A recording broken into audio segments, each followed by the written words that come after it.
Hello Bachawadi, welcome back to our channel. So Bacho, today we are going to understand a very different chapter, a new chapter of biology, that is your how organism reproduce. आखिर ये human being reproduce कैसे करते हैं, नया plant कैसे बनता है, नई चीजें कैसे आती है इस दुनिया में। तो हम इस चैप्टर को बहुत डिटेल में बहुत अच्छे से समझेंगे और कुछ इंपॉर्टेंट क्वेश्चंस को भी डिस्कस करेंगे जो आपके बोर्ड पॉइंट ऑफ व्यू से बहुत इंपॉर्टेंट रहने वाला है। सो आप एक नोटबुक और एक पेन लेके बैठ जाओ और अच्छे से नोट्स बनाओ और अपने बोर्ड्स के अंदर एक अच्छा मार्क्स लेके आओ इस चैप्टर से रिगार्डिंग, ठीक है। अच्छा, एक बात और बच्चों, कि इस वीडियो में जो हम पढ़ने वाले हैं वो बोर्ड ओरिएंटेड से बहुत इंपॉर्टेंट है, तो कोई भी क्वेश्चन इस लेक्चर से बाहर नहीं जाने वाला है, ठीक है। एंड साथ ही साथ ये जो हम पढ़ रहे हैं बच्चों, ये सिर्फ आपके बोर्ड्स के लिए ही नहीं, आपके जनरल अवेयरनेस के लिए, जनरल नॉलेज के लिए भी काफ़ी इंपॉर्टेंट है। तो इस वीडियो को आप अच्छे से देखिए, समझ के देखिए, कुछ दिक्कत हो तो आप कमेंट करिए और अच्छे मार्क्स और अच्छा अवेयरनेस सीख जाइए, ठीक। So as you know, my name is Abhishek Mishra and let's learn how organism reproduce. ठीक है बच्चों, तो सबसे पहले अगर इसको समझना है तो हमें जानना पड़ेगा कि भाई ये रिप्रोडक्शन होता क्या है, what is the meaning of reproduction, ठीक है। What is the meaning of reproduction? तो बेटा देखो, रिप्रोडक्शन क्या है? Reproduction is the process by which living organism produces a new individual of the same kind. यानी कि कोई भी लिविंग ऑर्गेनिज्म जब अपने ही जैसा एक नया बनाता है, नया क्रिएट करता है, नया इस धरती पे लेके आता है, उसे हम क्या बोलते हैं? रिप्रोडक्शन। देखो, रिप्रोडक्शन, वापस जो चीज ऑलरेडी है उसको क्या करना? रिप्रोड्यूस करना, दैट इज कॉल्ड रिप्रोडक्शन, ठीक है। अच्छा, अब ये जरूरी क्यों है बेटा? पता है ये जरूरी क्यों है? क्योंकि कंटिन्यूटी या continuation of the life on earth, हमारे अर्थ पे सर्वाइवल करना। भाई आज हम ह्यूमन बींग्स हैं, एक नया ह्यूमन बींग नहीं आएगा तो क्या होगा? हमारा अर्थ खाली हो जाएगा। आज कोई ट्री या प्लांट्स हैं, वो अगर वैसे प्लांट और नहीं जनरेट हुए तो क्या होगा? बहुत सारी प्रॉब्लम हो जाएगी। तो हमारे अर्थ पे जो कंटिन्यूटी को मेंटेन करने के लिए, ठीक है, कंटिन्यूटी को मेंटेन करने के लिए बहुत जरूरी है। दूसरा है एडिशन ऑफ न्यू स्पेसीज, नए नए चीज़ों को ऐड ऑन करना, नए नए चीज़ें स्पेसीज को ऐड ऑन करने में के लिए इंपॉर्टेंट है। Replacement of the dead organism, जो कोई मर जाए तो नया भी ऐड होना जरूरी है, नहीं तो क्या होगा कि हमारा जो सर्कल है, जो साइकिल है हमारे अर्थ का, वो सब क्या हो जाएगा? डिस्टर्ब हो जाएगा। फिर क्या है? Transfer of adaptation and variations from one generation to another generation. तो जनरेशन गैप में भी कंट्रोल या उसको प्रोसेस करने के लिए भी क्या है? बहुत ज़्यादा इंपॉर्टेंट होता है, ठीक है। अच्छा, अब नेक्स्ट क्या है भाई? नेक्स्ट इसके अंदर क्या है कि भाई वेरिएशंस क्या है। अब देखो, अगर आपने कभी ध्यान दिया हो तो ऐसा नहीं है कि जैसे हम हैं वैसे मेरे पेरेंट्स रहे होंगे, भाई कुछ सिमिलरिटी है लेकिन वेरिएशंस हैं, ठीक है। या अभी आपने कभी देखा होगा, अभी जैसे मान लो हाइब्रिड्स होते हैं। हाइब्रिड्स का मतलब समझते हो? जैसे कि एक ऑर्गेनिज्म से जो दूसरा ऑर्गेनिज्म बनाते हैं वो बिल्कुल डिफरेंट टाइप का बना देते हैं। होता उसी से है, बॉर्न उसी के थ्रू हो रहा है, लेकिन बिल्कुल डिफरेंट है। सेम कैटेगरी सेम है लेकिन उसके क्या बोलते हैं, उसका कलर हो गया, उसके जो बॉडी के क्या बोलते हैं फीचर्स हैं, अलग अलग हो जाते हैं। तो वो वेरिएशन है। वेरिएशन करना क्यों है? देखो, variation refer to the differences in the character of traits among individual of the same species. एक ही स्पीशीज के होने के बावजूद भी जो कैरेक्टर में चेंज दिखते हैं, कैरेक्टर ऑफ ट्रेट्स में जो चेंज दिखते हैं, उसको हम क्या बोलते हैं? Variations. No two individual are exactly alike. होता है ना ऐसा, भाई आप जैसे हो आपका भाई वैसा थोड़ी है, आप जैसे हो आपकी बहन वैसी थोड़ी है, आप जैसे हो आपकी मम्मी थोड़ी वैसी है। वेरिएशन करना जरूरी क्यों है? क्योंकि अगर आप कहीं भीड़ में एक साथ खड़े हो तो आपको डिफरेंसेस पता होना चाहिए। भाई ये आदमी का नाम मोहन है, ये सोहन है, उसके पापा है, एक मम्मी है, इस तरह से, ठीक है। These differences may be in shape, size, color, behavior और functioning, ठीक है। अब क्या है? The main importance of the variation is provide uniqueness। ये काफी इंपॉर्टेंट है। यूनिकनेस प्रोवाइड करने में क्या है? काम आता है। तो अब ये करता कौन है? तो वेरिएशन का due to the change in the genetic material presence in the nucleus of the cell. यानी कि जेनेटिक मटेरियल का चेंज होने की वजह से ही क्या होता है? वेरिएशन होता है। और इस मेन फंक्शन करने वाला कौन है? ये भाई है। कौन? डीएनए भाई। कौन? डीएनए भाई, ठीक है। डीएनए का full form deoxy ribo nucleic acid, याद रखना, एग्जाम में आ सकता है। डीऑक्सी राइबो न्यूक्लिक एसिड इसका फुल फॉर्म होता है। ये काम क्या करता है? To store and transfer genetic information from one generation to the another generation. यानी कि अगर अपने पेरेंट्स से आप आ रहे हो तो आपके पेरेंट्स का जो भी जेनेटिक स्ट्रक्चर है वो आपके अंदर ट्रांसफर कर रहा है। कौन? डीएनए के थ्रू ट्रांसफर हो रहा है। बोलो, यहाँ तक समझ में आ गई बात? पक्का? चलो आगे देखो बेटा, अब क्या है कि जो रिप्रोडक्शन हो सकता है वो दो तरीके से हो सकता है। कौन सा तरीका है? या तो वो एसेक्सुअल रिप्रोडक्शन हो सकता है या तो वो सेक्सुअल रिप्रोडक्शन हो सकता है। There are two category for reproduction, one is your asexual, second one is your sexual, ठीक है। अब एसेक्सुअल में क्या है? देखो, सबसे पहले तो सिंगल पेरेंट का इन्वॉल्वमेंट होता है। कितने पेरेंट का? सिंगल पेरेंट, एक पेरेंट का। दूसरा क्या है? कोई भी गैमेट फॉर्मेशन नहीं होता। कोई भी गैमेट फॉर्मेशन नहीं होता। ये सब चीज़ें हम डिटेल में डिस्कस करेंगे आगे, लेकिन अभी आप सुनते जाओ। तीसरा क्या है, इसमें कोई भी फर्टिलाइजेशन नहीं होता, ठीक है। चौथा क्या है, offspring form are usually genetic similar, इसमें जो नया बन के आता है कैसा होता है, बिल्कुल बिल्कुल हूबरू, बिल्कुल सिमिलर, ठीक है, उसको हम बोलते हैं एसेक्सुअल रिप्रोडक्शन। इसके अंदर कुछ 6 पार्ट हैं। फ्यूजन प्रोसेस हो सकता है, फर्मेंटेशन होता है, रीजनरेशन होता है, बडिंग होती है, वेजिटेबल प्रोपोगेशन होता है और स्पोर फॉर्मेशन होता है। ये कुछ 6 मेथड हैं जिसके थ्रू क्या हो सकता है, जिसके थ्रू एसेक्सुअल रिप्रोडक्शन पॉसिबिलिटी है। बोलो बात समझ में आ गई यहाँ तक, ठीक है जी। अब आते हैं सेक्सुअल। बेटा सेक्सुअल क्या होता है, सेक्सुअल के अंदर पहले जी आप समझो, सेक्सुअल के अंदर 2 पेरेंट का इन्वॉल्वमेंट होना जरूरी है। कितने पेरेंट का, 2 पेरेंट का होना, इन्वॉल्वमेंट होना जरूरी है। फिर क्या है, गैमेट फॉर्मेशन अकर्स होता है, इसमें फर्टिलाइजेशन अकर होता है, ऑफस्प्रिंग जो बनता है वो बिल्कुल हुबरू सेम होने वाले नहीं है। कैसे होते हैं, डिसिमिलर होते हैं, ठीक है। अब रिप्रोडक्शन में हम 2 पार्ट पढ़ेंगे, एक तो ये वाला, एक तो ये वाला। ये क्या है आपका, रिप्रोडक्शन इन फ्लावरिंग प्लांट, और दूसरा क्या है, रिप्रोडक्शन इन ह्यूमन बीइंग, ठीक। तो यहाँ तक आएंगे, तब तक आप सब कुछ सीख जाओगे, लेकिन हम शुरू यहाँ से करेंगे। पहले हम एसेक्सुअल समझेंगे, फिर सेक्सुअल में प्लांट, और फिर हम क्या समझेंगे, एनिमल्स के बारे में, यानी कि ह्यूमन बीइंग्स के बारे में समझेंगे। क्लियर है यहाँ तक? चलिए ओवरऑल रिव्यू आपको समझ में आ गया हम क्या करने वाले हैं अभी। देखो तो अब क्या है कि अब हम आगे बढ़ते हैं और हम सबसे पहले तो समझ लेते हैं, एग्जाम में क्वेश्चन आता है कि what is the difference between asexual and sexual reproduction.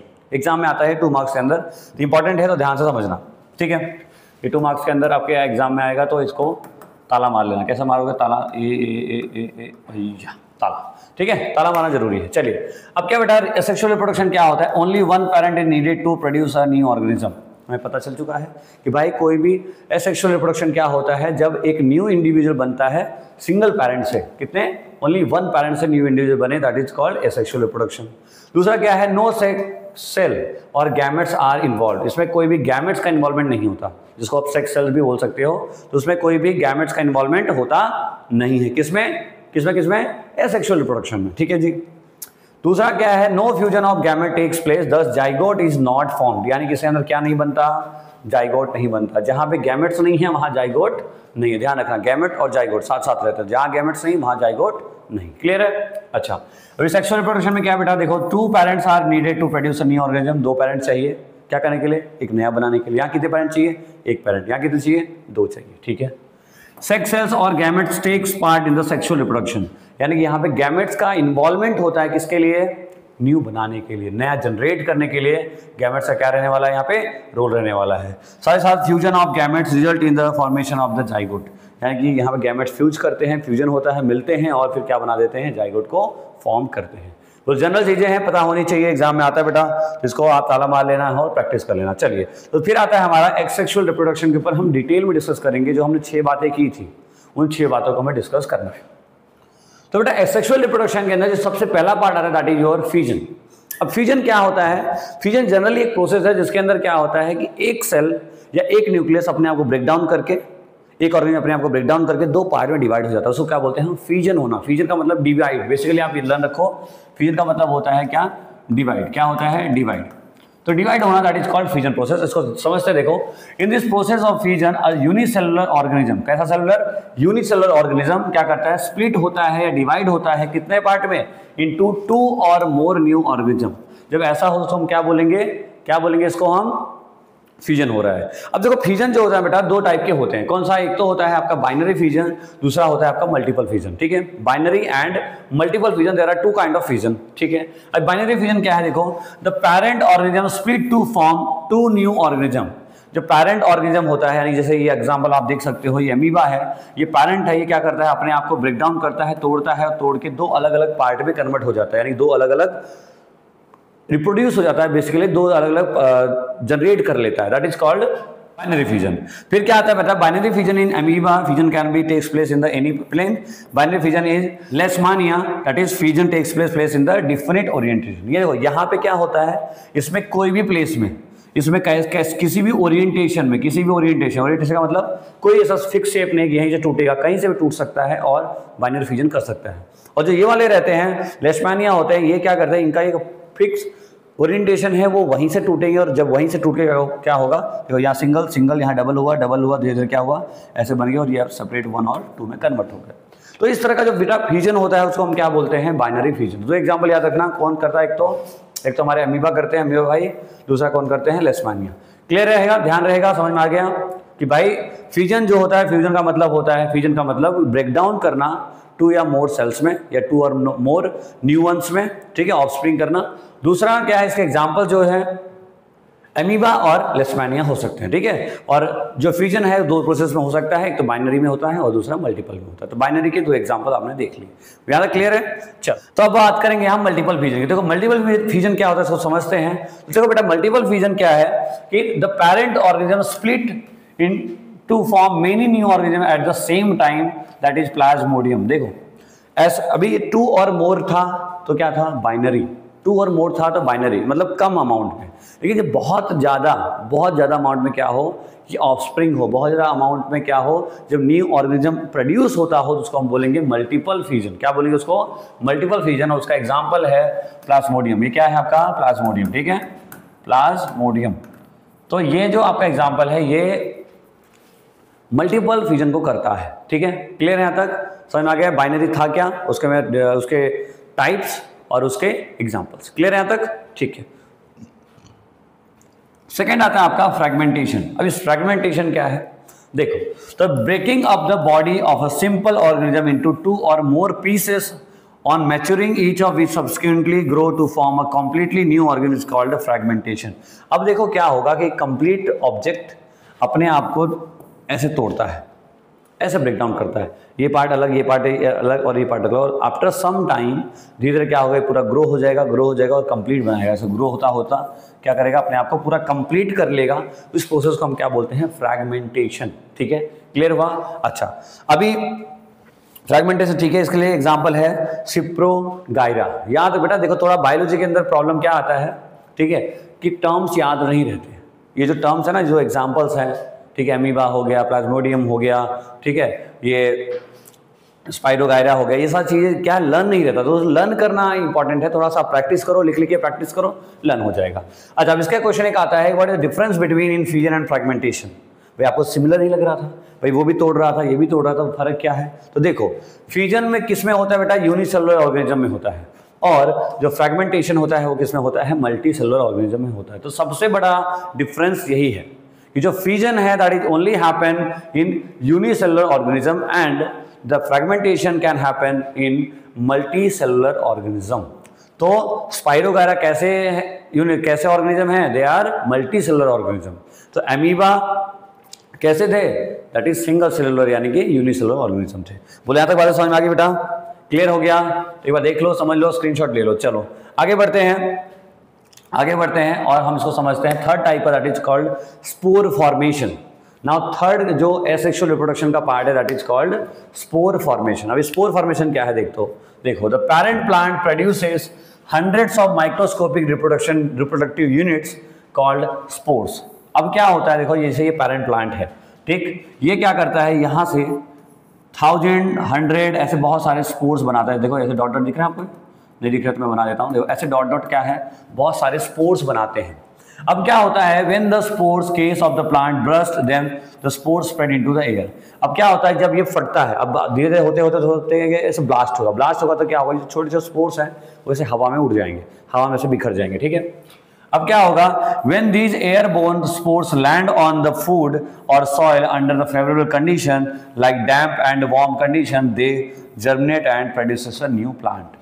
समझ में आ गई बात कि भाई एक सर्कल ऐसे था, ठीक है, ऐसे सर्कल है, मान लेते हैं ऐसा सर्कल है, बराबर, आया ऐसे बूम किया तो क्या हुआ, सारे उड़ते हुए कहीं गिर जाएंगे।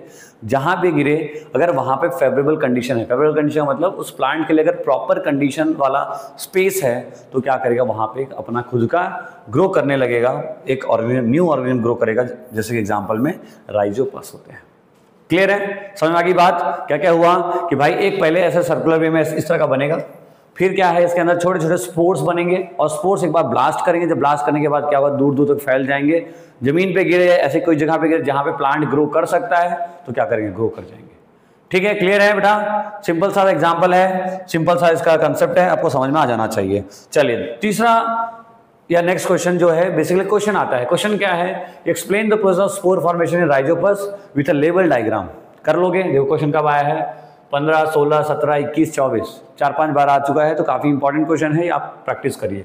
आंसर लिख रखा है, एक बार आप देखना, आपको समझ में आ जाएगा। दूसरा क्या है, why does rhizopus not multiply on a dry slice of bread. मान लो कोई स्लाइस ऑफ ब्रेड है, तो वहां पे क्यों ड्राई स्लाइस है, ड्राई स्लाइस में क्यों नहीं हुआ, क्योंकि मॉइस्चर तो चाहिए ना कोई भी, और न्यू और प्रोड्यूस करने के लिए मॉइस्चर चाहिए, वाटर चाहिए। तो देखो यहाँ पे यही लिखा गया होगा, because dry condition do not provide moisture needed for the spore generation and grow of hype. ठीक है, this condition require for is moisture and warm temperature. ये दोनों चीजें होना जरूरी है, तब जाके क्या होगा, ये ग्रो कर पाएगा, तब जाके न्यू इंडिविजुअल या न्यू ऑर्गेनिज्म बन पाएगा। बोलो क्लियर है, कर लोगे, एग्जाम में आएगा तो इस बार लिख लोगे।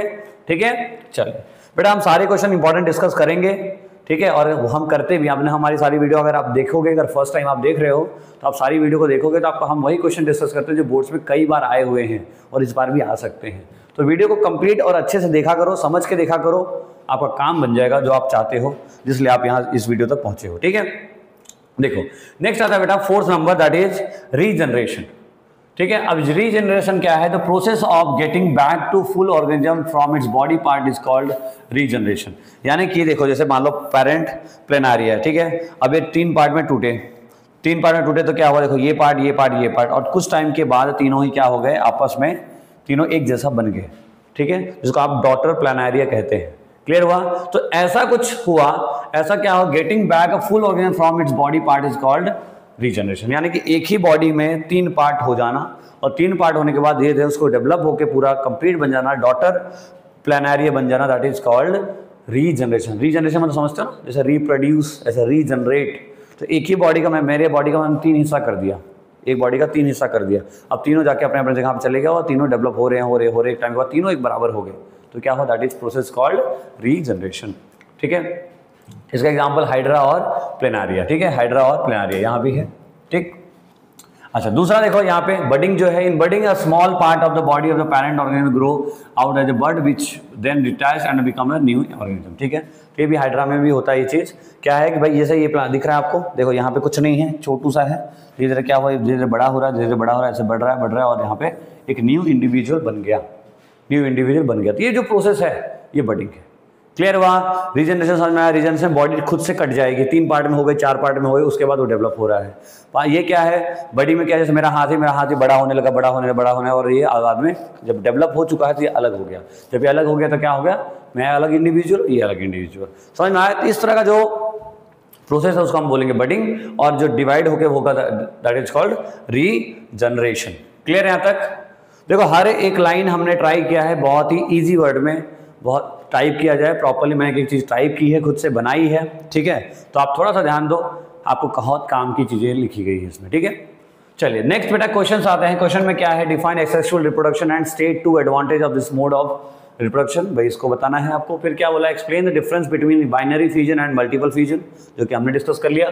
Providing one example for each. ठीक, सीबीएसई 15, 16, 17, 19, 21, 24 और 22 और 24 में आया हुआ क्वेश्चन है। तो इस बार भी 24 में आया तो 25 नहीं 26 में पॉसिबिलिटी है। नेक्स्ट क्या बेटा, describe budding in the hydra with the help of level diagram. अभी हमने डायग्राम देखा, उस डायग्राम को आपको बनाना है प्रॉपर्ली और कर देना। ये भी देखो 15, 16, 17, 19, 21, 22 और 24 में आए हुए क्वेश्चन हैं। ठीक है, ये सारे क्वेश्चन आए हुए हैं, आप प्रैक्टिस करेंगे, आपका काम बनेगा। चलिए नेक्स्ट और 6th वाला है, that is called vegetative propagation. Now vegetative propagation क्या है, सो समझते हैं। देखो, it is defined as the method of formation of new plant from the vegetative parts of the plants. यानी कि कोई भी वेजिटेबल के अंदर जो खुद का कोई पार्ट हो, उस पार्ट को आप सॉइल में डाल देते हो तो क्या होगा, प्लांट जनरेट हो रहा है, उसको बोलते हैं वेजिटेटिव प्रोपगेशन। जैसे कि अगर हम जनरल बात करें, अगर आपको डायग्राम दिख रहा हो तो यहाँ देखो ये पोटैटो है, क्या है ये पोटैटो। ठीक, अच्छा ये पोटैटो को देखो, पोटैटो के अंदर ऐसे छोटे से, अगर आप पोटैटो देखोगे तो यहाँ पे ऐसे इसके आई होते हैं, इसको पोटैटो आई बोलते हैं। क्या बोलते हैं, पोटैटो आई। तो इस आई को अगर आप कट करके मिट्टी में डालोगे तो धीरे धीरे इसमें प्लांट बनने लगेगा, तो इस तरह का जो प्रोसेस होता है उसको बोलते हैं हम वेजिटेटिव प्रोपगेशन। ठीक है, देखो यहाँ पे ये तो धीरे धीरे यहाँ पे रूट्स बनते हैं, रूट्स बनने के बाद क्या होगा इस तरह के, और यहाँ पे प्लांट ग्रो करना शुरू कर देगा, रूट शूट सारी चीज़ यहाँ पे जनरेट होने लगते हैं। ठीक है, अच्छा अब ये 2 कैटेगरी में डिवाइडेड बेटा, एक नेचुरल हो गया, दूसरा आर्टिफिशियल। नेचुरल का मतलब क्या है, under favourable condition various plant parts, roots, stem, leaves develop into the new plants. कुछ कंडीशंस में, कुछ अच्छे फेवरेबल कंडीशन में क्या करते हैं, प्लांट अपने ही प्लांट को या अपने ही बॉडी पार्ट को क्या करते हैं, ग्रो करते हैं, जिसकी वजह से क्या वेजिटेटिव प्रोपगेशन आप बोल सकते हो। जैसे इसमें, ठीक है, देखो एक example leaf of bryophyllum with buds, ये एक एग्जांपल है, काफी इंपॉर्टेंट है। तो ब्राइलोफिलम में आपको ध्यान रखना है, पत्ती है, ठीक है, पत्ते दिख रहे हैं आपको, इस पत्ते में देखो यहाँ पे प्लांट उग रहा है। जब आप मिट्टी में डालोगे तो क्या होगा, ये खुद ही ग्रो करने लगा। दिख रहा है आपको यहाँ पे डायग्राम, अगर आप नहीं दिख रहा मैं ड्रॉ कर दे रहा हूँ, आप देखो ध्यान से। तो ये खुद से ही जनरेट होने लगे, ये पत्ता खुद ही जनरेट करने लगा नया प्लांट को। तो इस तरह का जो होता है इसको बोलते हैं हम नेचुरल वेजिटेटिव प्रोपगेशन। और आर्टिफिशियल क्या है बेटा, तो आपने क्या किया, देखो जैसे ये पार्ट, इसको आपने कोई भी, जैसे रोज प्लांट है, फूल रोज का प्लांट होता है, गुलाब है, चलो, तो रोज जो प्लांट है, जो फ्लावर है, उस फ्लावर को जब आप उसके डाल को काट दोगे, उसके जो स्टेम है उसको काट के आप मिट्टी में डालोगे ना, तो क्या बनेगा, क्या बन जाएगा, एक नया प्लांट बन जाएगा। और रोज ही नहीं, मोस्ट ऑफ द फ्लावर ऐसे ही होते हैं। अगर आप उनकी डाल को काट के जमीन में डालते हो प्रॉपर टाइम पे, और प्रॉपर ल्यूब्रिकेंट यानी कि पानी देते हो, खाद देते हो, जो भी इसको जरूरत है उतनी चीज देते हो, तो क्या होगा, प्लांट बहुत ही अच्छा ग्रो करेगा। ठीक है, क्लियर हुआ, समझ में आ गई बात। तो ये आर्टिफिशियल और वेजिटेटिव दो टाइप के, नेचुरल वेजिटेटिव और आर्टिफिशियल वेजिटेटिव दो टाइप के होते हैं। क्लियर हो गए यहाँ तक, समझ में आ गई बात। चलिए अब देखो बेटा, आर्टिफिशियल जो होता है प्रोसेस, उसमें थोड़ा सा चीज़ें हमें और डिटेल में देखनी, क्योंकि एग्जाम में आता है। ठीक है, एग्जाम में आता है। उसमें कौन कौन से प्रोसेस हो सकते हैं, तो देखो कटिंग है, ग्राफ्टिंग है, लेयरिंग है, टिश्यू कल्चर है। अगर टिश्यू कल्चर एग्जाम में आता है उसको हम डिटेल में भी देखेंगे, लेकिन अभी जनरली आप नाम समझो कि 4 होते हैं। कौन कौन से हैं, कटिंग है भाई, अब क्या करो, simply part of the plant भाई, रूट और स्टेम को कट करो और प्लांट करो जमीन में। इस तरह से आपको जब आप करते हो, देखो यहाँ पे दिख रहा है आपको, तो ये प्रोसेस में आप क्या करोगे तो क्या हो जाएगा, नॉर्मल प्लांट ग्रो करेगा। सेकंड आता है बेटा लेयरिंग। लेयरिंग क्या होता है, 2 different plants are joint, one provide root and the other provide shoot section, that is called grafting method. जैसे आप देखो ये डायग्राम, ये दिख रहा है आपको, आपने क्या किया, एक दो अलग अलग प्लांट लिए हैं और उसको ऐसे लेयरिंग करके इस तरह से ऐसे करके देखो ऐसे बांध दिया तो फिर क्या हुआ, एक रूट दे रहा है और एक शूट दे रहा है, तो फिर क्या हुआ, ज्वाइन होंगे और एक प्लांट बनेगा। जैसे अगर आप हिंदी में जानते हो तो हिंदी में कलम बोलते हैं।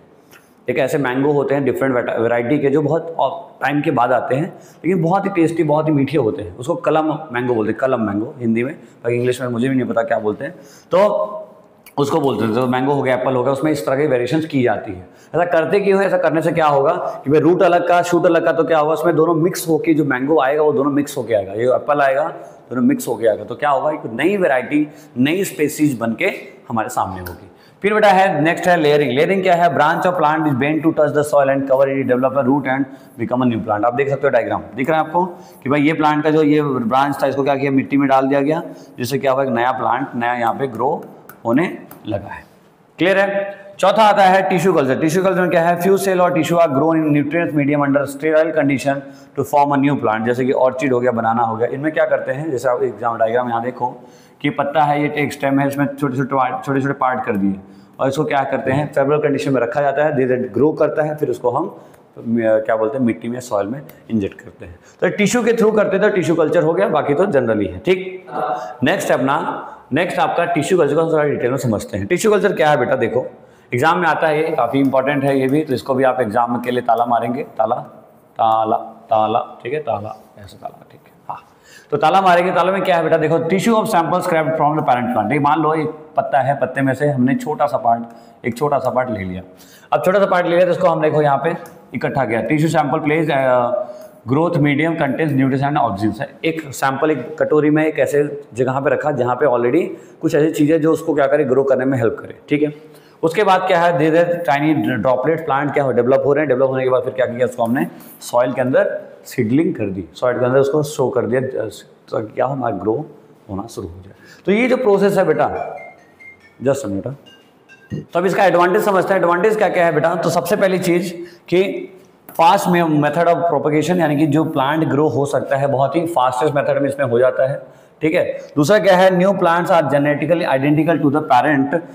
ठीक है, जो नया प्लांट बनेगा क्या है, ऑलमोस्ट सिमिलर हो जाता है किसके, अपने पेरेंट के। दूसरा क्या है, ग्रोइंग सीडलेस प्लांट। कैसा प्लांट बनता है इसके अंदर, सीडलेस प्लांट बनता है, यानी कि ऐसा प्लांट जिसमें सीड की जरूरत ना पड़े। And can be grow plant that don't produce viable seeds. ठीक है, बेसिकली वही जो एडवांटेज जो पीछे था वही एडवांटेज यहाँ पे हमने बताया है। ठीक है, क्लियर है, ऑलमोस्ट सेम है। चलिए आगे बढ़ते हैं बेटा, आगे बढ़ते हैं। नेक्स्ट क्या है, नेक्स्ट है आपका modes of reproduction for different organism. अब ये देखो याद रखने वाली बात है, क्योंकि एग्जाम में ऐसे क्वेश्चंस एमसीक्यू में आ सकते हैं। ठीक है, किसमें, एमसीक्यू में।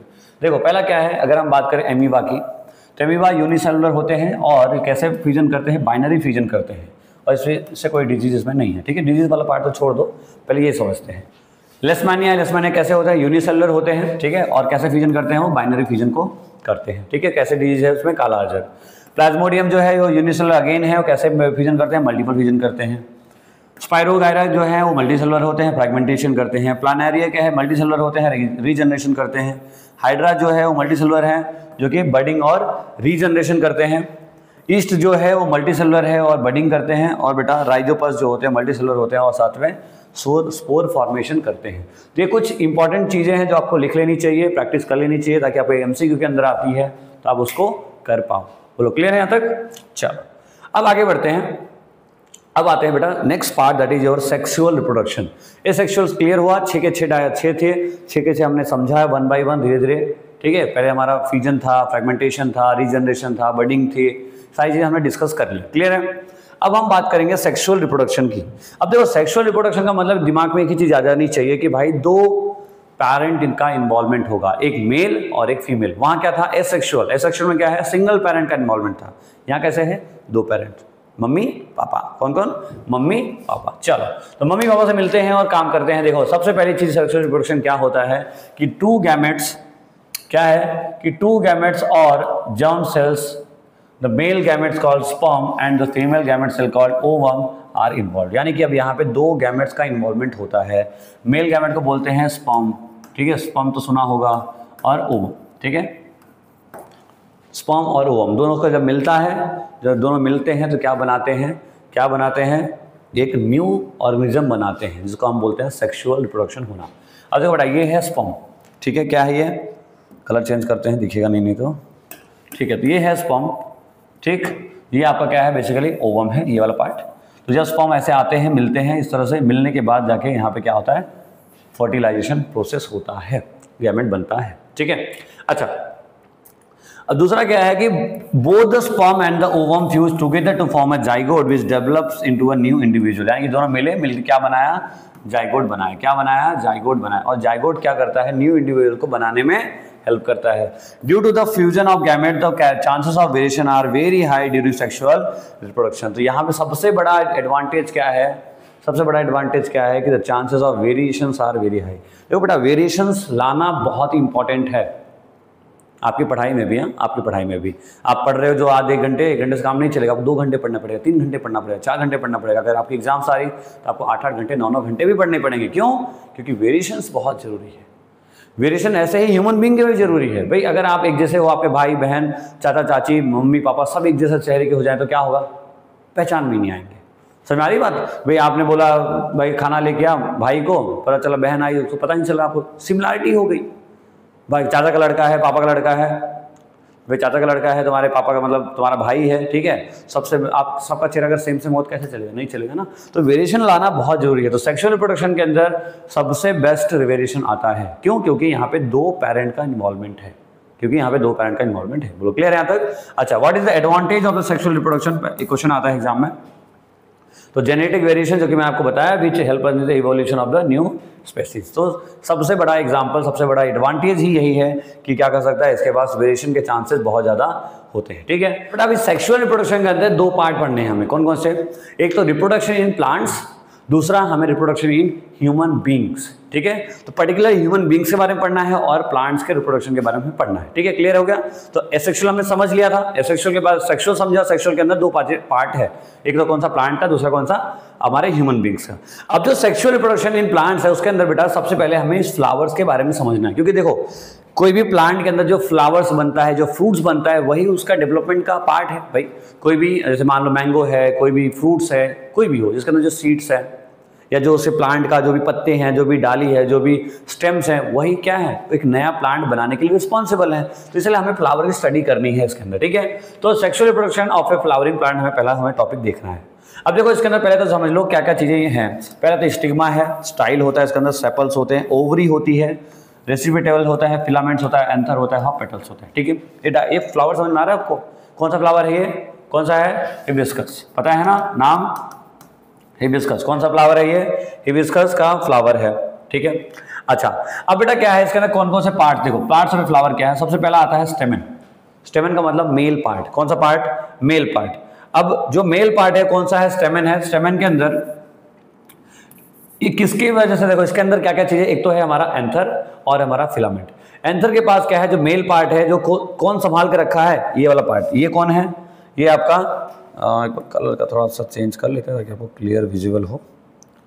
आई थिंक ये दिख जाएगा, हाँ दिख रहा है। चलो तो ये बेटा ये जो है दिख रहा है आपको, ये जो लाइन दिख रही है, ये वाली लाइन, ये जो है ना ये आपका फिलामेंट है।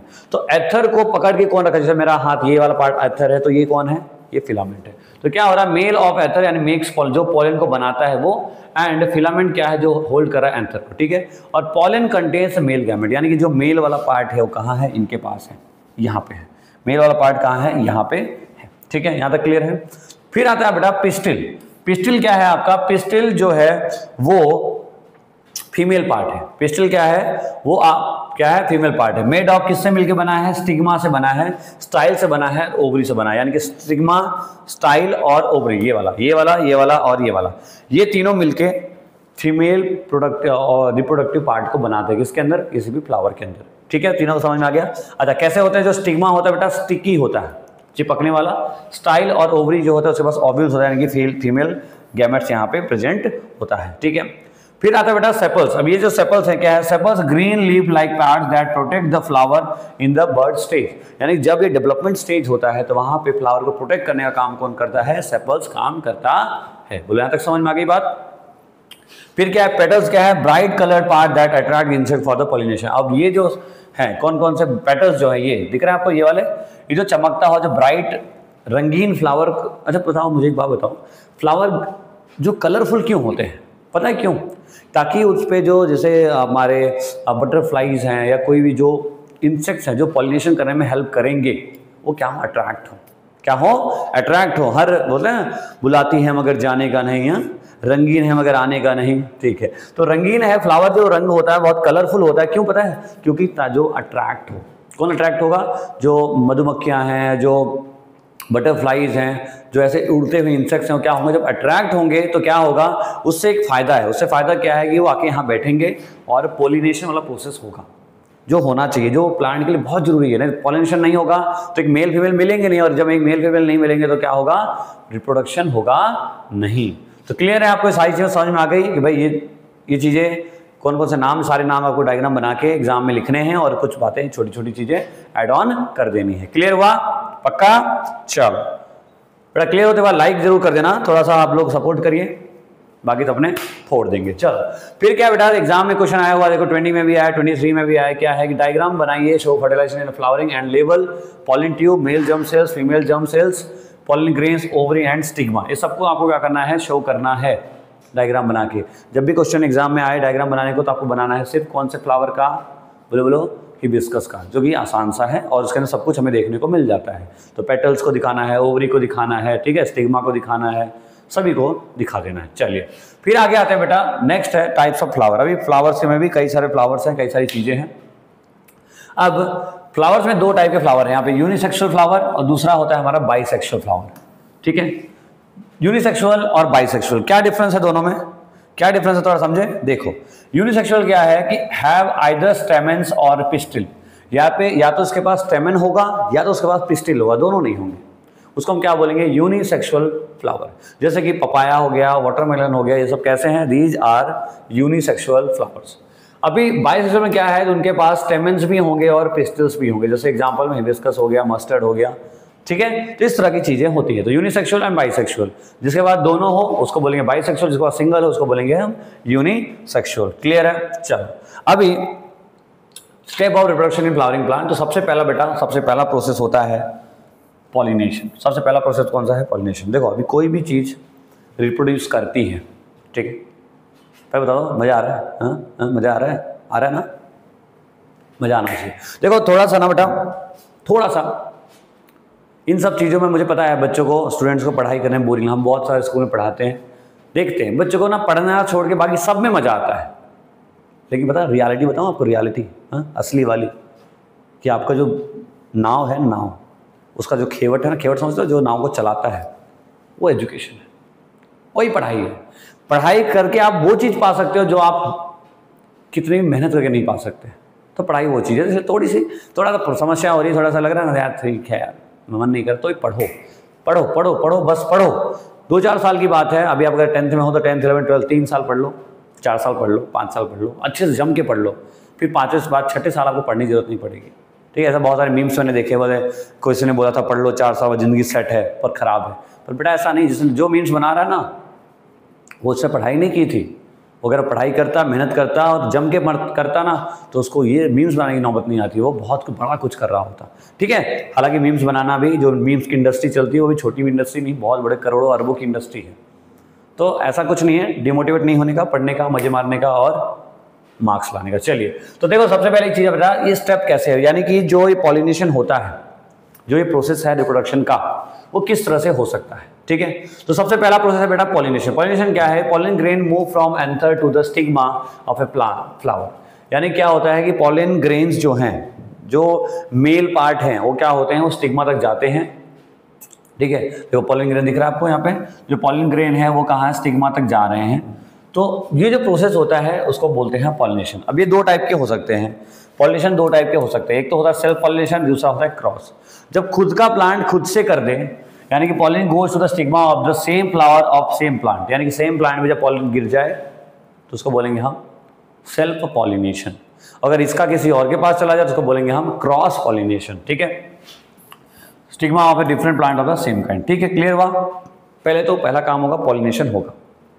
कहानी जैसा सुनना, सबसे पहला प्लांट में जो पॉलिनेशन है, यानी कि जो ये है, ये क्या हो गिरा और पॉलिनेशन स्टार्ट हुआ। दूसरा क्या हुआ बेटा? दूसरा है फर्टिलाइजेशन। फर्टिलाइजेशन क्या है? After pollination a pollen tube grow and reaches the ovule inside the ovary. यानी कि अब गिरने के बाद अब क्या हो रहा है कि जो ओवरी है, ठीक है, इस पॉलिन ट्यूब से होता हुआ ये कहाँ गए, ये आया ओवरी के पास। ठीक है, देखो दिख रहा है आपको मेल जर्म सेल्स, ये दिख रहा है आपको छोटा सा जर्म सेल्स, ऐसा जो जर्म सेल है वो पॉलिन ट्यूब से होता हुआ, ये पॉलिन ट्यूब दिख रहा है अपने को, इस पॉलिन ट्यूब से होता हुआ कहाँ पे आ गया, ओवरी के पास पहुंच गया है। अच्छा ठीक है, उसके बाद क्या है, male cells from the pollen join with the females in the ovule. अब यहाँ पे क्या है, कौन बैठा है, ऐसे कौन बैठा है, female cell. Female cell wait किसका कर रहा है, मेल सेल आए और हम दोनों मिलके जाइगोट को फॉर्म करें, यानी कि फर्टिलाइजेशन फॉर्म करें। ठीक है, तो अब क्या है, यहाँ पे ओव्यूल में बैठा था, अब यहाँ पे क्या, this process called fertilisation and it forms a zygote. अब यहाँ क्या बनेगा, जाइगोट बनेगा। यानी फर्टिलाइजेशन बनने में किसका रोल है, एक मेल और एक फीमेल का, और दोनों मिलकर क्या बनाते हैं, बोलो, जाइगोट को फॉर्म करते हैं। ठीक है, क्लियर है? चलिए, एनर्जी को रखना है हाई बच्चा, एनर्जी को रखना है हाई। ठीक है, चलिए अब बेटा यहाँ तक 2 स्टेप तो समझ में आ गया, पहले पॉलिनेशन, दूसरा इसका जाना, और दैट इज कॉल्ड फर्टिलाइजेशन। ठीक है, उसके बाद तीसरा क्या आता है बेटा, formation of fruits and seeds. अब जब इतना कहानी होने के बाद, जब फर्टिलाइजेशन स्टार्ट हो चुका है, स्टार्ट होने लगा है, अब क्या बात आती है, अब आता है फ्रूट्स का बनना। After fertilisation the zygote divide and several times to form a embryo with the ovule. अब क्या होगा कि ये होने के बाद जो जाइगोट है बहुत टाइम में डिवाइड करके क्या बनाएगा, अपने आप को form an embryo with the ovule. Ovule के हेल्प से एम्ब्रियो को बनाता है। The ovule develop a tough coat and it covering into a seed. देखो धीरे धीरे बना, ऐसे बन गया, बनने के बाद क्या है, यहाँ पे सीड में चारों तरफ एक हार्ड कवरिंग आ जाएगी। कैसे आएगी, हार्ड कवरिंग जनरेट हो जाएगा। हार्ड कवरिंग जनरेट होगा, यानी कि इसके आउटर लेयर को क्रिएट कर रहा है। फिर उसके बाद the ovary grow rapidly and ripens to form a fruit. और ओवरी धीरे बढ़ता है और जो हमारा फ्रूट है वो क्या हो जाता है, पक जाता है। क्या होता है, पक जाता है। ये पूरा स्टेप होता है। फिर आता है germination of seed, the seed containing the future plant which develop into a seedling. अब देखो ये प्रोसेस बाद का है, मतलब फ्रूट हो गया, फ्रूट के बाद अब क्या होगा, यहाँ पे सीड, जो नया सीड बनता है या नया प्लांट बनता है, उसका क्या प्रोसेस है वो हम समझ रहे हैं। The seed contain the future plant which develops a seedling, the radicle grows to the form the root, the plumule grow upward to form the shoot, the cotyledon contain store food that helps the radicle and plumule to the growth. यानी कि मान लो ये तो plant वाला कहानी हो गया। ठीक है, अगर आप नया प्लांट डालें, आप सीड को जमीन में डालते हो, तो जो प्रोसेस होता है इस तरह का, वो हमें यहाँ पे इस टॉपिक में डिस्कस कर रहे हैं। ठीक है, तो ये आपका जर्मिनेशन हुआ, बाकी तो formation of fruits and seed. तो बेसिकली 3 मेथड ही है प्लांट को ग्रो करने के, 3 मेथड। कौन सा, pollination, fertilisation and formation of seeds and fruits. ठीक है, यहाँ तक पक गया। अब सोचो, इमेजिन करो फ्रूट गिर गया जमीन में, जब गिर गया तो क्या होगा, अब नया प्लांट जनरेट होगा। अब नया प्लांट जब जनरेट होगा तो यहाँ पे प्रोसेस ये होने वाले हैं। तो पहले क्या होगा, रेडिकल ग्रो करेंगे रूट्स में, बाद धीरे धीरे इस तरह से सीड्स में क्या है कि बाद में ये कोटिलेडोन टूटेगा और यहाँ पे प्लांट का ग्रो होगा और इस तरह से आपका प्लांट बनता है। कभी अगर आपने देखा होगा, जैसे मान लो मैंगो अगर खा के आप फेंक दो गाँव होगा मिट्टी में, तो क्या होगा, आप देखा होगा कि ये जो जैसे मान लो ये मैंगो है हमारे पास, मैंगो का सीड है, कुछ ऐसा सीड होता है बेटा, कुछ ऐसा सीड होता है। तो यहाँ से धीरे धीरे ऐसे प्लांट जनरेट होता है ऐसे, ठीक है, ऐसे पत्ते जनरेट होते हैं। कभी देखना गांव में जाना तो ये देखने को मिलेगा। तो ये आप वहाँ पे इसको जब ओपन करोगे ना सीड को, तो आपको ये प्रॉपर ये देखिएगा, ये जो कोटिलेडोन है आप वहाँ पे देख पाओगे बहुत प्रॉपरली। तो इस तरह का सीडलिंग यहाँ पे प्रोसेस होता है। बोले यहाँ तक बात समझ में आ गई? ठीक है, चल अब बेटा क्वेश्चंस आते हैं। अब क्वेश्चंस इंपॉर्टेंट हैं, क्वेश्चन को पढ़ना, जैसे हम टॉपिक कितना भी पढ़ लें, जैसे हमारे क्वेश्चन अगर हमसे नहीं हो तो हमारे कोई काम का नहीं है।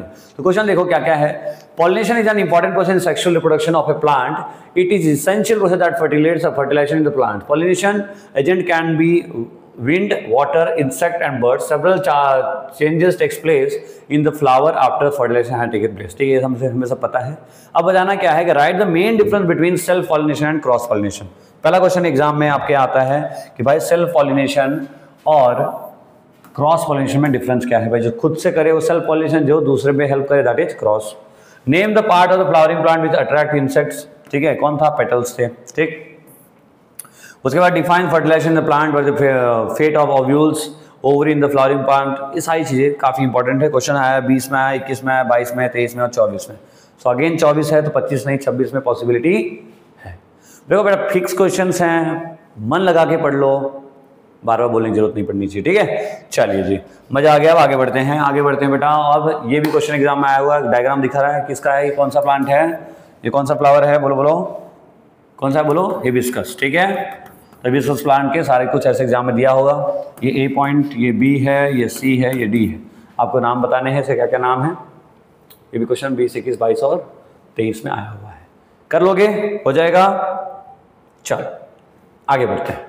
अब आता है बेटा रिप्रोडक्शन इन ह्यूमन बींग्स। तो सबसे इंपॉर्टेंट पार्ट ये है रिप्रोडक्शन ह्यूमन बींग्स, जो हमें समझना है और हमारे लिए बहुत इंपॉर्टेंट है। एज ए पर्टिकुलर हम इंडिविजुअल के लिए बहुत इंपॉर्टेंट है, क्योंकि हम सभी कोई इस स्टेज से गुजरते हैं। जब हम धीरे ग्रो करते हैं, जब धीरे बड़े होते हैं, तो हमारे बॉडी में बहुत सारे चेंजेस देखने को मिलते हैं, बहुत सारे चेंजेस। ठीक है, चाहे वो मेल हो चाहे वो फीमेल हो, लेकिन बहुत सारे चेंजेस देखने को मिलते हैं।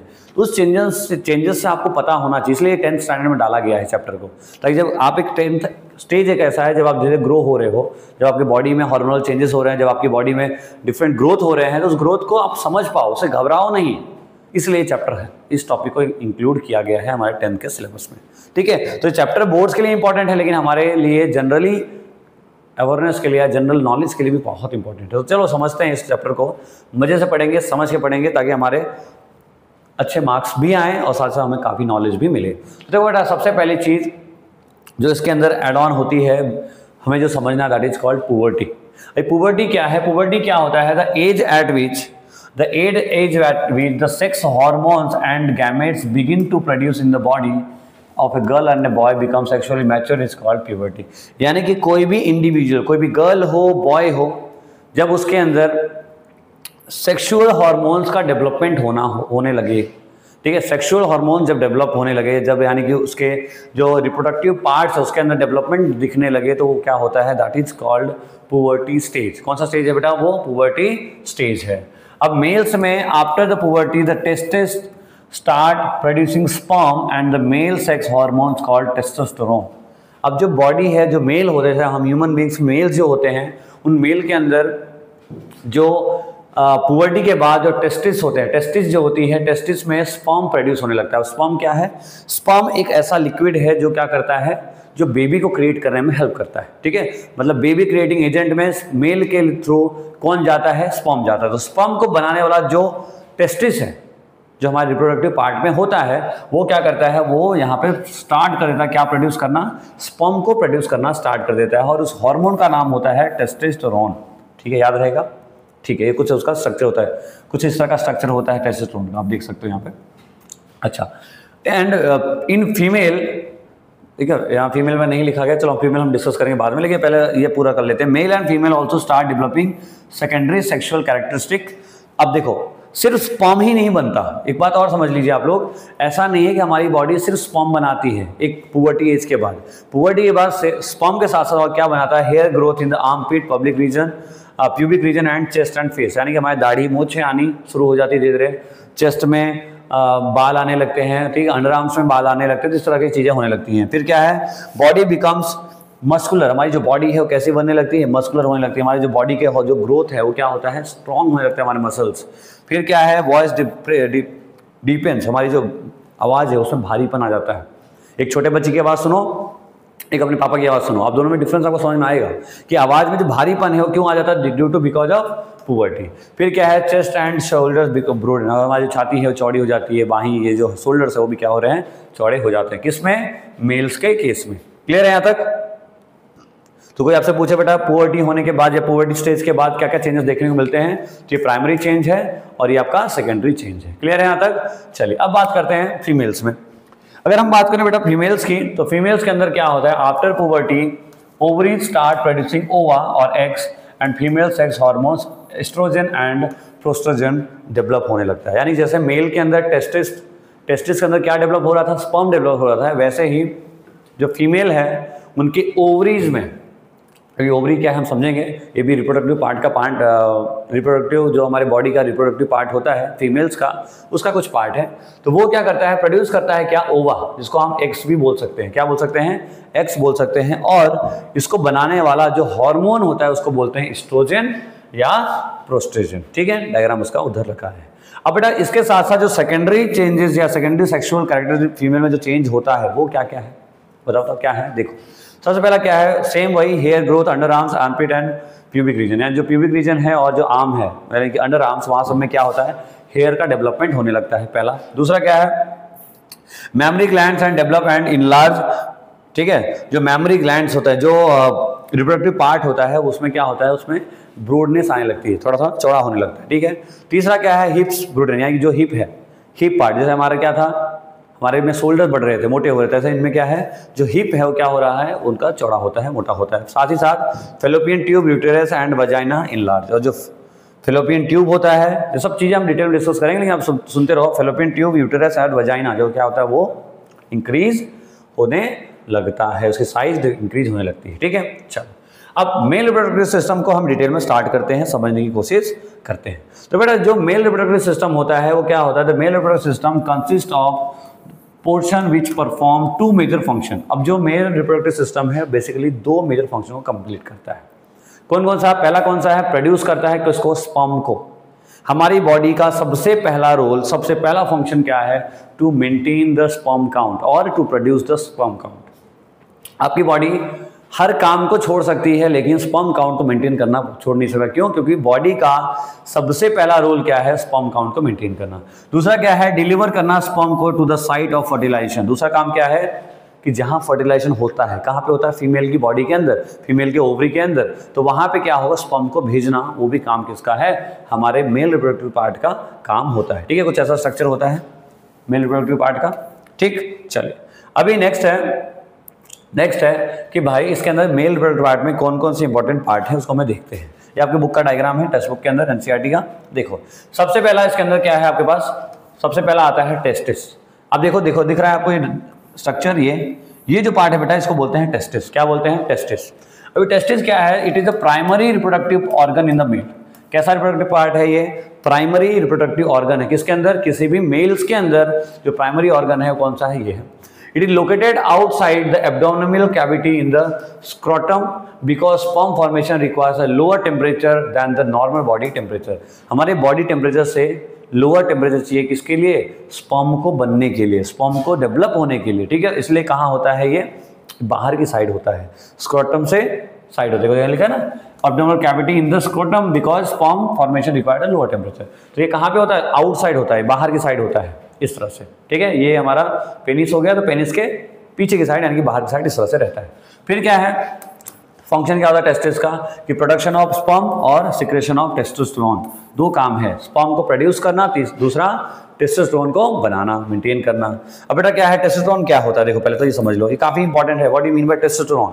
जब कहीं मान लीजिए, चलो अब तो आज आप पढ़ते हो, कभी आप बॉडी लाइन में जैसे मान लो जब जिम और ऐसे पार्ट में जाओगे जहाँ पर आपकी बॉडी की मैकेनिज्म समझना होगा, तो वहाँ पे बहुत रोल आता है। क्योंकि हमारे बॉडी को डेवलप कौन कर रहा है, टेस्टोस्टेरोन। एक ही हार्मोन है जो हमारी बॉडी को मेंटेन करता है, बॉडी को स्ट्रांग बनाता है, वो कौन है, टेस्टोस्टेरोन, ठीक है। अभी क्या है बेटा, मेल सेक्स हार्मोन को इसको नाम है, it is a male sex hormone, ठीक है पहला। दूसरा क्या है, it controls the formation of sperms and secondary sexual characteristics, regulate sexual behaviour of the sperm formation. और देखो बहुत सारे लोग ऐसे हैं जिनके जैसे दाढ़ी मूछ नहीं आती या उनके कैरेक्टर में लड़कियों का कैरेक्टर दिखता है, दैट मीन्स उनके अंदर टेस्टोस्टेरोन के लेवल क्या है, बहुत कम है, बहुत कम है, इसलिए इस तरह की चीज़ें देखने को मिलती है, ठीक है। हालांकि दाढ़ी मूछें आना कुछ और भी रीजन हो सकता है, लेकिन जैसे वॉइस है, किसी की लड़कियों जैसी वॉइस है, तो उसका मतलब उसके बॉडी में टेस्टोस्टेरोन के लेवल कम है। क्लियर है। चलो आगे बढ़ो, आगे क्या है बेटा, अब आते हैं हम व्हाट डिफरेंस। ये हमारा दूसरा पार्ट हुआ, जैसे टेस्टिस के बाद जो सेकंड पार्ट है हमारा, that is called vas deferens, ठीक है। ये क्या है, vas deferens deliver sperm from the testis to the urethra, यानी कि टेस्टिस से यूरेथ्रा में देखो, आप देखो ये दिख रहा है आपको, ये वाला पार्ट ये दिख रहा है, बाहर वाला पार्ट पेनिस से, अंदर वाला जो पार्ट है that is called urethra. Urethra जो है, अब टेस्टिस से यूरेथ्रा तक चीजों को पहुंचाना, ठीक है, टेस्टिस से यूरेथ्रा तक जो चीजों को पहुंचाना वो कौन कर रहा है, देखो यहाँ से ऐसे आ रहा है, ऐसे आके ऐसे दिख रहा है आपको, पाइप ऐसे ऐसे होता हुआ यहाँ तक जा रहा है। तो ये जो पाइप है बेटा, ये जो पाइप है इसको क्या बोलते हैं हम, वॉस डिफरेंस। तो ये पाइप क्या कर रहा है, जो ओवरी, ये हमारा सॉरी ओवरी बोल रहा हूँ, टेस्टिस जो है, ठीक है, जो टेस्टिस के अंदर जो स्पर्म बन रहा है, स्पर्म को उठाने का और ले जाने का कहाँ पे, यूरेथ्रा के पास, ठीक है। चलो बहुत सारे तो कुछ और ही सोच रहे होंगे, ठीक है, ज़्यादा नहीं सोच रहे हैं, ठीक है, क्लियर समझो, बता बात समझ आ गई। थर्ड पॉइंट आता है बेटा, प्रोस्टेट एंड सेमिनल वेसिकल। अभी क्या है बेटा, देखो कुछ देखो, मैं आपको पहले ही बोला biological is all about learning the important terms, जितने टफ टर्म्स हैं उसको प्रैक्टिस करो, उनको लर्न करो, आपका काम बनेगा। देखो अब क्या है, both of these glands add fluid secretion to the sperm which make the transport of the sperm easily and provide nutrition. यानी कि ये क्या करते हैं, ये दोनों ग्लैंड्स ऐड करते हैं कुछ फ्लूइड्स, ठीक है, किसको, स्पर्म को, जिसकी वजह से क्या होगा, स्मूथिंग यानी कि ट्रांसपोर्टेशन में स्पर्म को आसानी होगी। क्लियर है। फिर आता बेटा यूरेथ्रा। यूरेथ्रा क्या है, forms a common passage for the both sperm and urine, urine और स्पर्म के लिए, यूरिन और स्पर्म के लिए जो बोथ कॉमन पैसेज बनाता है, बना के देता है, कौन बना देता है, यूरेथ्रा। और स्पर्म क्या है, sperm there are tiny body that consist of mainly genetic material and long tails that helps them to move toward the female germ cell. यानी कि हमारे बॉडी में जो बच्चा पैदा करता है, बच्चा मतलब न्यू इंडिविजुअल जो क्रिएट करता है, उसके लिए जो मेल का इंपॉर्टेंट पार्ट रोल है दैट इज स्पर्म। स्पर्म की वजह से ही क्या होता है, एक नया इंडिविजुअल बनता है। तो जनरल चीज़ें समझ में आ गई आपको, ठीक है, जनरल चीज़ें क्लियर हो गई। थोड़ा डायग्राम को हम यहाँ से रफ कर देते हैं ताकि गंदा हो गया है बहुत, तो हमें ना दिखे। समझ में आ गई बात, क्लियर है बेटा, ठीक है। देखो ये तो रीड्रॉ कर देता हूँ, यहाँ से ये ऐसे गया होगा, ऐसे जाके ऐसे जाता है, फिर अपना ये ऐसा कुछ है, ये हमारा टेस्टिस है वगैरह वगैरह। चलिए आगे बढ़ते हैं। तो नेक्स्ट आता अपना ही फीमेल रिप्रोडक्टिव पार्ट है, ठीक है। अभी मेल वाला क्लियर हो गया आपको, अब बात करते हैं फीमेल वाले में। देखो बेटा फीमेल वाले में क्या क्या चीजें हैं, तो फीमेल में सबसे पहली चीज जो इंपॉर्टेंट है वो आपकी आती है ओवरी। क्या आती है, ओवरी। कहाँ दिख रहा है ओवरी, देखो ये दिख रहा है आपको ओवरी, ये है ओवरी, ये है ओवरी, ठीक है। अभी ओवरी क्या है, तो it is the primary reproductive organ in the females. Males में कौन सा था, टेस्टिस था, इसमें कौन सा है, ओवरी है। क्या करता है, परफॉर्म टू मेजर फंक्शन, दो फंक्शन परफॉर्म करता है, प्रोडक्शन ऑफ ओवा यानी कि एक्स, दूसरा क्या है secretion of estrogen and progesterone. Testis क्या कर रहा था, स्पर्म को प्रोड्यूस करने का और टेस्टोस्टेरोन को बनाना। ऐसे ही इसका काम क्या है, एक्स को प्रोड्यूस करना, दूसरा एस्ट्रोजन या प्रोस्ट्रोजन को मेंटेन करना, क्रिएट करना। One egg is produce every month by the ovaries, और हर मंथ में एक वो एग बनाता है कौन, ओवरी। मेल में ऐसा नहीं है, मेल में इनफाइनाइट नंबर ऑफ काउंट बन सकता है, लेकिन फीमेल के अंदर एक मंथ में एक ओवरी एक एग बनता है। क्लियर है यहाँ तक। अच्छा नेक्स्ट आता है बेटा फेलोपियन ट्यूब। अब फेलोपियन ट्यूब क्या है, egg is transferred from the ovary to the uterus through the fallopian tube. अब इस फेलोपियन ट्यूब के थ्रू, ये देखो ये ट्यूब दिख रहा है आपको, ये ट्यूब, तो ये ट्यूब के थ्रू क्या होता है कि एग का मूवमेंट होता है, एग का मूवमेंट होता है। जैसे टेस्टिस से यूरेथ्रा में आता था एक पाइप के थ्रू, ऐसे ही यहाँ पे इस पाइप के थ्रू आता है, इस पाइप को बोलते हैं हम fallopian tube. And it act as a site of fertilisation. और कैसे एक्ट करता है, साइट ऑफ फर्टिलाइजेशन, यानी कि इसके थ्रू ही यहाँ तक ये क्या बोलते हैं आएगा और यहाँ पे क्या होगा, प्रोड्यूस, जो भी प्रोसेस है फर्टिलाइजेशन का वो यहाँ पे परफॉर्म होता है। क्लियर है। अच्छा आगे बढ़ते हैं बेटा, आगे क्या है नेक्स्ट आता है तीसरा part that is called uterus. अब यूटेरस क्या है, देखो ये दिख रहा है आपको, ये दिख रहा है आपको, ये वाला part that is called uterus. अब यूटेरस क्या है? The oviduct unite in elastic bag like structure known as the uterus. Uterus opens into the vagina through the cervix. ठीक है. अब क्या है कि ये जो पाइप दिख रहा है ये वजाइना, ये आपको ये दिख रहा है आपको, ये वजाइना है, ये कर्विक्स है और यहाँ पे यूटेरस. यानी जो भी यहाँ से एग आ रहा है और जो भी यहाँ पे स्पर्म आएगा, दोनों यहाँ पे क्या होंगे? इकट्ठा होंगे, वहाँ पे जाइगोट फॉर्म करते हैं. फर्टिलाइजेशन बेसिकली होता है. ठीक है. अब वजाइना क्या है? It receive the sperm from the male partner as a serve as a birth canal. अब यहाँ से स्पर्म जो है जब मेल कैनल यानी कि मेल रिप्रोडक्टिव पार्ट्स के थ्रू यहाँ से स्पर्म जाता है ऐसे, तो ये जो है पैसेज प्रोवाइड करता है. यानी कि यहीं से होके यूटेरस तक क्या है? चीजें जाएंगी. चीजें का मतलब स्पर्म जाएगा. अब यूटेरस क्या है बेटा? बेसिकली देखो यहाँ पे हमने यूटेरस देखा, यहाँ यूटेरस कैर्विक्स. ठीक है. यूटेरस इज कनेक्टिंग, ये कर्विक्स है, नॉट यूटेरस, कर्विक्स. ठीक है, मिस्टेक हो गई. ठीक है. तो कर्विक्स क्या है बेटा? कर्विक्स क्या है? Uterus not uterus, cervix is connecting to the vagina through a narrow opening called cervix. ठीक है. तो ये यहाँ से ये जो लाइन दिख रही है आपको, ये जो लाइन दिख रही है आपको यहाँ से, ये देखो ये जो लाइन है, ये जो लाइन है बेटा ये कर्विक्स है. इसको ये क्या करता है? यहाँ वजाइना और यूटेरस को जोड़ता है. वजाइना और यूटेरस को क्या करता है? जोड़ता है. इसको हम क्या बोलते हैं? कर्विक्स बोलते हैं. क्लियर है सारी बातें? ये प्रोड्यूस करेगा एग को और एक मंथ में एक एग बनाएगा. फैलोपियन ट्यूब से होके यहाँ पे आएगा, स्पर्म यहाँ से जाएगा. ये वजाइना क्या है? एक पैसेज देता है स्पर्म को चलने के लिए. और यूटेरस, ये कर्विक्स क्या है? यूटेरस और वजाइना को जोड़ता है. और साथ ही साथ हमारा जो यूटेरस है वो क्या है? वहीं पे क्या क्या चीजें? एक तो आपका स्पर्म और दूसरा आपका एग मिलता है. क्लियर है यहाँ तक? चलिए इसको बना के लिख सकते हो आप, डायग्राम समझोगे तो. अब बेटा क्या है कि यहाँ पे अब चलो प्रोसेस होने के बाद, फर्टिलाइजेशन होने के बाद क्या कि अब देखो fertilisation development of embryo. The sperm enter through the vaginal passage during the sexual intercourse. They travel upward and reach the oviduct where they may encounter egg. The fertilisation egg zygote start dividing to form a ball of cells और embryo. अब देखो यहाँ पे मैं आपको समझाता हूँ क्या हुआ बेसिकली कि जैसे यहाँ से स्पर्म गया, जैसे यहाँ से स्पर्म गया अंदर, अब स्पर्म गया तो यहाँ पे क्या हो रहा है? प्रोसेस होना शुरू हो गया. यहाँ से एग आया इधर, यहाँ से जो भी एग है दोनों मिलके इधर आया और यहाँ पे दोनों इकट्ठा हो गए.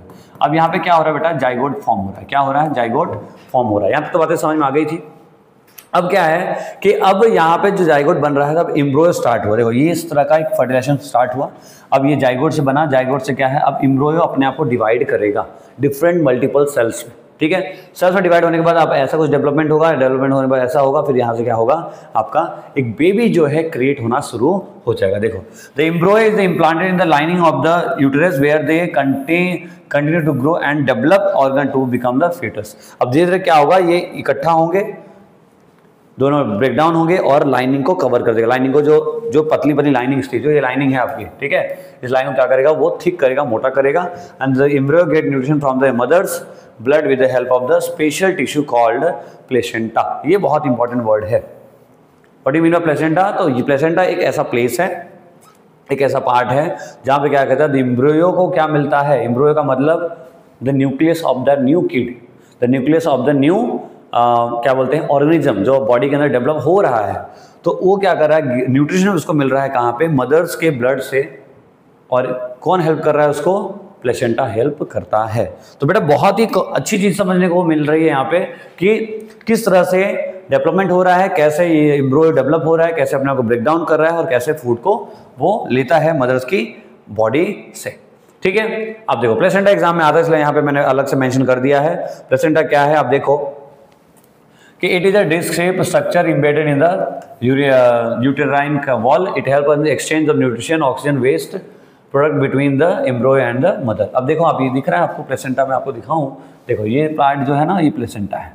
दिख रहा है आपको? ये पाइप जो लगी है, ये पाइप बच्चों में होती है, तो ये पाइप को कनेक्ट कर रहा है. यहाँ से सब कुछ हो रहा है. मदर की बॉडी में जो भी ब्लड, आप जो भी खाना खा रहे हो, जो एक मदर जो भी खाना खाती है, जो भी बॉडी में न्यूट्रिशन ले रही है, वो न्यूट्रिशन उसके थ्रू क्या होता है? पहुँचता है यहाँ तक. ठीक है.